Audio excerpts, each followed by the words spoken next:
আসসালামু আলাইকুম, আমন্ত্রণ বাংলা ভিশন সংবাদে। আপনাদের সাথে আছি আমি রাফিয়া জাহান সাবরিন। আর শুরুতে বিআরবি কেবলস সংবাদ শিরোনাম। মজুরির সমন্বয় ঘোষণার পরও আশুলিয়ায় বিক্ষোভে শ্রমিকরা, সড়ক অবরোধ, বেশ কিছু কারখানায় অনির্দিষ্টকালের বন্ধের নোটিশ। নির্বাচন পরবর্তী অবস্থা পর্যবেক্ষণে সিলেটের পথে ঐক্যফ্রন্ট নেতারা দেখা করবেন নির্বাচনী সহিংসতায় নিহতদের স্বজনদের সাথে। বিপিএলে আজ শুরু সিলেট পর্বের লড়াই, বেলা 1:30টায় মুখোমুখি খুলনা টাইটান্স ও রাজশাহী কিংস।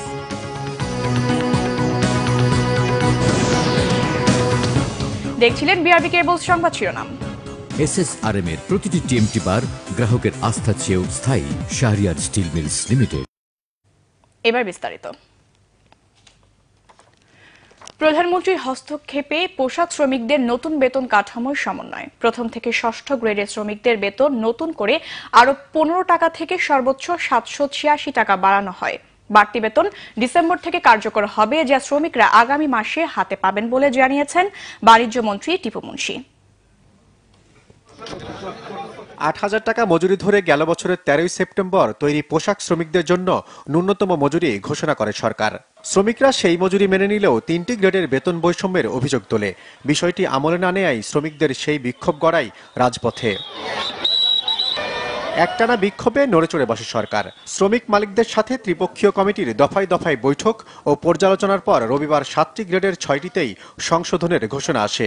মাননীয় প্রধানমন্ত্রী বলেছেন কম কারো থাকবে না, সেটা যেই লেভেলেরই হোক, যেই গ্রেডেরই হোক, কারো যেন গ্রস বা বেসিক না কমে, সেই বিষয়টাকে অ্যাড্রেস করার জন্য আমরা সেই অনুযায়ী 1-2 কে সহ একদম 5 পর্যন্ত আমরা সেটাকে রিভাইজ করেছি। 7 নম্বর গ্রেডে বেড়েছে 2700 টাকা, 6 নম্বর গ্রেডে বেড়েছে 2742 টাকা, 5 নম্বর গ্রেডে বেড়েছে 2833 টাকা, 4 নম্বর গ্রেডে বেড়েছে 2927 টাকা, 3 নম্বর গ্রেডে বেড়েছে 3040 টাকা, 2 নম্বর গ্রেডে বেড়েছে 4516 টাকা এবং 1 নম্বর গ্রেডে বেড়েছে 5257 টাকা। এই টাকাটাও তখন আলাদাভাবে সেই সাথে সমন্বয় করে দিয়ে দেওয়া হবে, এটাও পাবেন।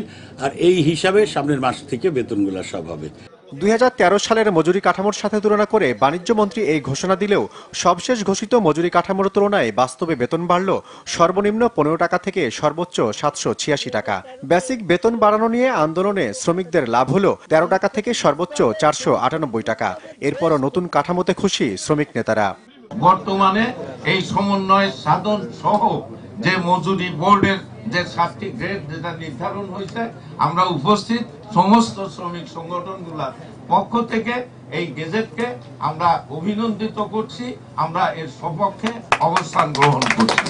মালিকরা বেতন বাড়ানোর সিদ্ধান্তে সায় দিলেও আন্দোলনের নামে ভাঙচুরকারীদের বিরুদ্ধে আইনগত পদক্ষেপের দাবি জানান। একজন শ্রমিক কোনো কারখানা ভাঙতে পারে না। আমি জোর দাবি জানাবো সরকারের কাছে, যারা ক্রিমিনাল অ্যাক্ট করবে তাদেরকে আইনের আওতায় এনে বিচারের দাবি জানাচ্ছি। এর আগে দুপুরে কারখানা মালিকদের সংগঠন বিজিএমএ নেতারা সংবাদ সম্মেলন করে হুঁশিয়ারি দেন শ্রমিকরা কাজে যোগ না দিলে শ্রম আইন অনুযায়ী ব্যবস্থা নেয়ার। শ্রমিক ভাই বোনদেরকে উদ্দেশ্য করে আবারও বলছি, আপনারা কর্মস্থলে ফিরে যান, উৎপাদন কাজে অংশগ্রহণ করুন। আর যদি আগামীকাল থেকে আপনারা কারখানায় কাজ না করে, তাহলে আপনাদেরকে কোনো মজুরি প্রদান করা হবে না। তারপরেও যদি কাজ না করে, তাহলে কালকে সকালে গিয়ে তো আর আমি বলবো না, যার জন্য আগে বলে রাখলাম যে যদি কাজ না করে কালকের থেকে, তাহলে আমরা শ্রম আইন অনুযায়ী বন্ধ করে দেব। শ্রমিকদের সরলতার সুযোগ নিয়ে স্বার্থান্বেষী মহল যেন পোশাক খাতকে আবার অস্থির করতে না পারে, সে ব্যাপারে সবাইকে সজাগ থাকার আহ্বান জানান তারা। জিয়াউল হক সবুজ, বাংলা ভিশন, ঢাকা। এদিকে নতুন মজুরি কাঠামো রবিবার ঘোষণার পর আজও আশুলিয়ায় কাজে যোগ দেয়নি শিল্পাঞ্চলের কয়েকটি কারখানার শ্রমিকরা। সকালে আশুলিয়া শিল্পাঞ্চলের হামিম গ্রুপ, শারমিন গ্রুপ সহ বেশ কয়েকটি কারখানার শ্রমিকরা কারখানায় গিয়েই কর্মবিরতি শুরু করে। তবে পোশাক শ্রমিকদের বেসিক বাড়ানোর ঘোষণা এবং বিজিএমই এর সভাপতির দেয়া কারখানা বন্ধের আলটিমেটামের পর কাজে যোগ দিয়েছে বেশ কিছু কারখানা শ্রমিকরা। এদিকে টানা এক সপ্তাহে শ্রমিক আন্দোলনের জেরে বেশ কিছু কারখানায় অনির্দিষ্টকালের জন্য বন্ধ ঘোষণার নোটিশ টানিয়ে দিয়েছে মালিকপক্ষ। ফলে কাজে যোগ দিতে গিয়েও ফিরে গেছে অনেকেই। এদিকে যে কোনো অপ্রীতিকর ঘটনা রোধে শিল্পাঞ্চল এলাকায় নেওয়া হয়েছে কঠোর নিরাপত্তা ব্যবস্থা।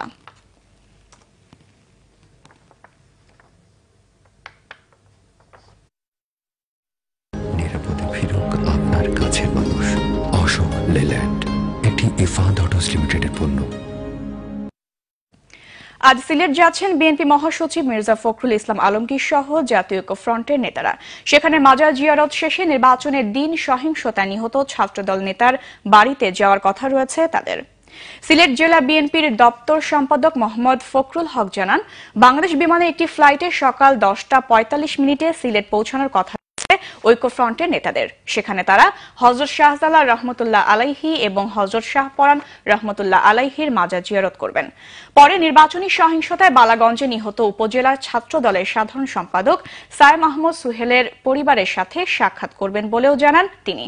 এদিকে জেলা বিএনপি সভাপতি আবুল কাহের চৌধুরী জানান, শীর্ষ নেতাদের এই সফর থেকে তারা কিছু বিভিন্ন নির্দেশনা সহ পরবর্তী কর্মসূচি সম্পর্কে জানতে পারবেন বলে আশা তাদের। মাদারীপুরের খেজুরের রস আর রস থেকে তৈরি গুড় গ্রাম বাংলার আবহমানকালের ঐতিহ্যের অংশ। শীত এলেই রস সংগ্রহ ও গুড়ের কদর বাড়ে, তাই খেজুর গাছ যেন বিলুপ্ত না হয় এবং গুড়ের ঐতিহ্য যাতে হারিয়ে না যায় সেজন্য জেলা প্রশাসন বিভিন্ন উদ্যোগ গ্রহণ করেছে। খেজুর গাছ থেকে রস সংগ্রহকারীদের বলা হয় গাছি বা শিয়ালি। কোমরে বাঁশের তৈরি ঝুড়ি, তার ভেতরে খোরধার ছেনি বা কাটারি। ছেনির শনিপন টানে তারা এক পাশের ডাল বাকল কেটে মসৃণ করে, পরে সেখান থেকে বের হয় মিষ্টি রস। সারা রাত মাটির হাড়ি বা কলসিতে জমতে থাকে রস। খুব ভোরে রস ভর্তি হাড়ি নিচে নামিয়ে আনা হয়। শীত যত বাড়তে থাকে রস তত হয়ে ওঠে মিষ্টি মধুর। তাপালের রস ঠেলে আগুনের আঁচে ধীরে ধীরে সোনালি, কমলা, অবশেষে রক্তিম রঙের গুড়।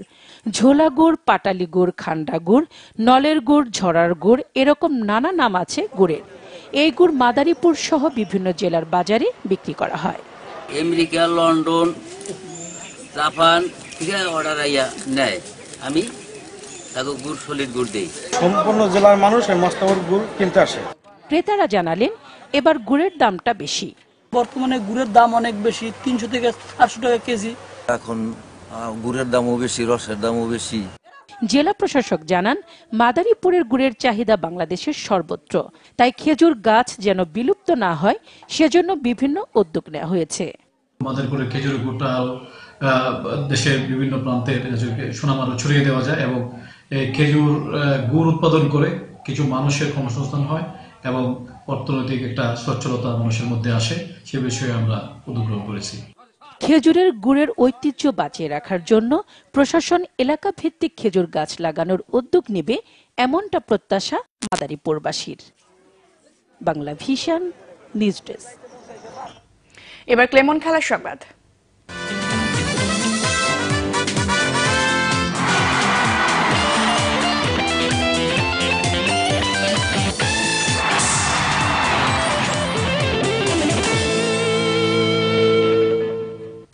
বিপিএল টি20 বাংলাদেশ প্রিমিয়ার লিগ বিপিএল এ আজ থেকে শুরু সিলেট পর্বের লড়াই। সিলেট স্টেডিয়ামে বেলা 1:30টায় মুখোমুখি হবে খুলনা টাইটান্স ও রাজশাহী কিংস। দ্বিতীয় ম্যাচে সন্ধ্যা 6:30টায় লড়বে কুমিল্লা ভিক্টোরিয়ান্স ও সিলেট সিক্সার্স। বিপিএল এর সিজন 6-এ কিছুতেই যেন ফর্ম খুঁজে পাচ্ছে না খুলনা। মাহমুদুল্লাহ নেতৃত্বে দলটি 4 ম্যাচের প্রতিটিতে হেরে পড়ে আছে পয়েন্ট টেবিলের তলানিতে। রংপুর রাইডার্সের কাছে 8 গাড়ি তুমি চালাইতে পারবা না? পারবো না। ওরে বাবারে গাড়ি চালাইতে হয় না, গাড়ি এমনিতেই চলে, বুঝছো?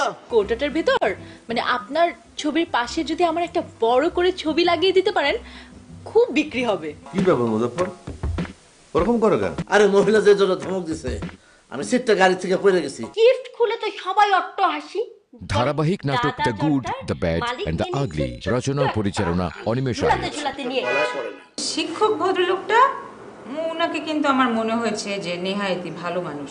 আমার কিন্তু মনে হয় ওই মাস্টার বেটা হচ্ছে টোটাল মাস্টার প্ল্যানের হোতা।